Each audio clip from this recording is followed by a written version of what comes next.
For my weighted ghost, I use the same streamer hook. It's a number 8, 4x long, and I'm going to put on a thread base.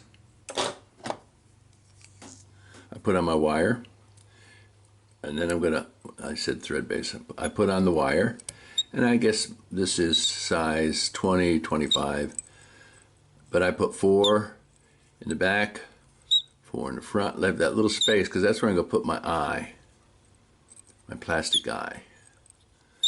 I guess you could use a weighted barbell eye, but I'm just using the lead. It's basically the same fly that we tied floating. This is the ghost sinking fly. Again, this fly I use for an attractor fly, and I tie my midge or scud off of this hook. So they see this hook, they see this fly, they come up, oh, there's a little midge, they just take the midge. So now what I'm going to do too, I'm going to put on a little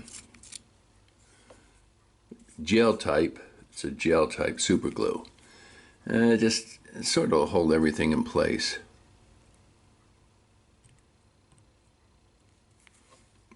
When I put on these eyes.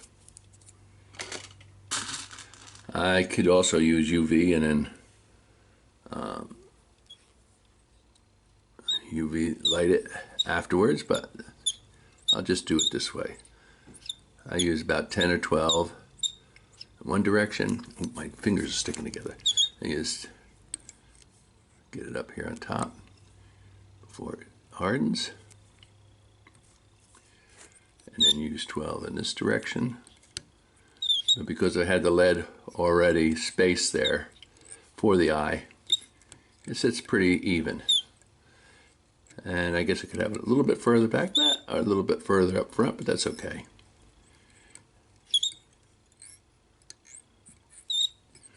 Okay, now I've got my eyes on. The next thing I'm going to do is put my material on. And again, I'm using this cuddle material that I got at Joann's. It's around $12, but if you catch a sale, you can get it for like $6. $6 and some change. What I'll do is I'll tie it behind the eyes, make sure I got it tied down so it's not loose. And then I'm going to take it just like I did on the floating fly. I'm going to take it over the eyes, under the hook, back over the eyes, and then tie it down. Then I'm going to tie it down all the way to the bend of the hook. And I'm going to cut about maybe 1.25 inches. I think that's 1.25 inches off. Give them a tail. What I like about this material, it's flat. We know that the megaworm, we know that the bedspread fly, the mop flies, using a material like this, do all well.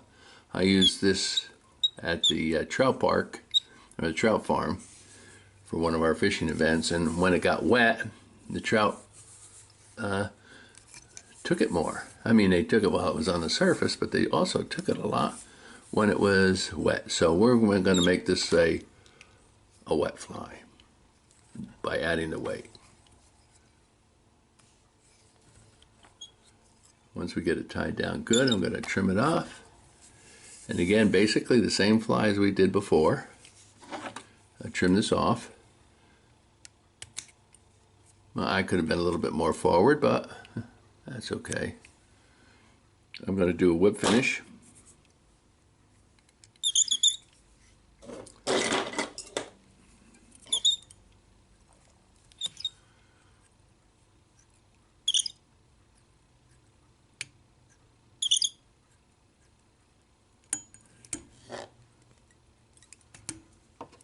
Bear with me here.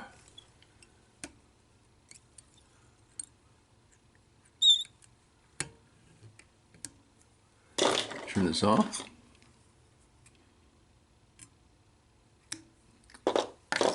And like before, I'm taking my I call it a wing burner, but it cauterizes veins. And I'm gonna just shape this head a little bit. You can almost see my weight, but I'm going to take some red thread right by the eye.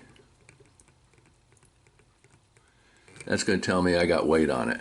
The green is floating, the red to me is sinking, so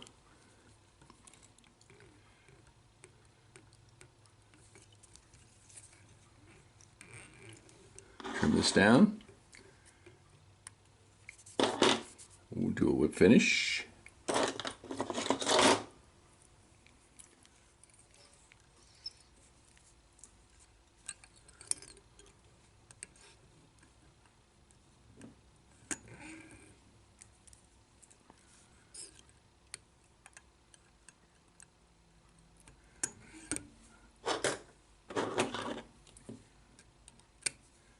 Now I've got to singe my tail so that the material doesn't come apart. Hope you can see this. Take my lighter and do one side and then do the other side, and I get this like little V there, and that tail's going to flop. It's going to have a different action than the Megafly. And then I'm going to trim. Let's get this camera set up here.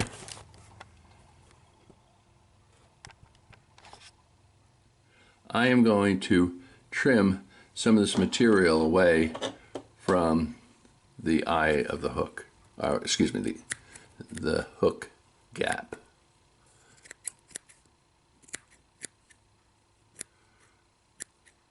You can take that cauterizer and get in there. I'll just show you that too if I can do that. You can take that cauterizer. It does a neat job. I like little tools, I guess. But there is the Ghost weighted ghost fly. Thanks for watching. Easy fly to tie.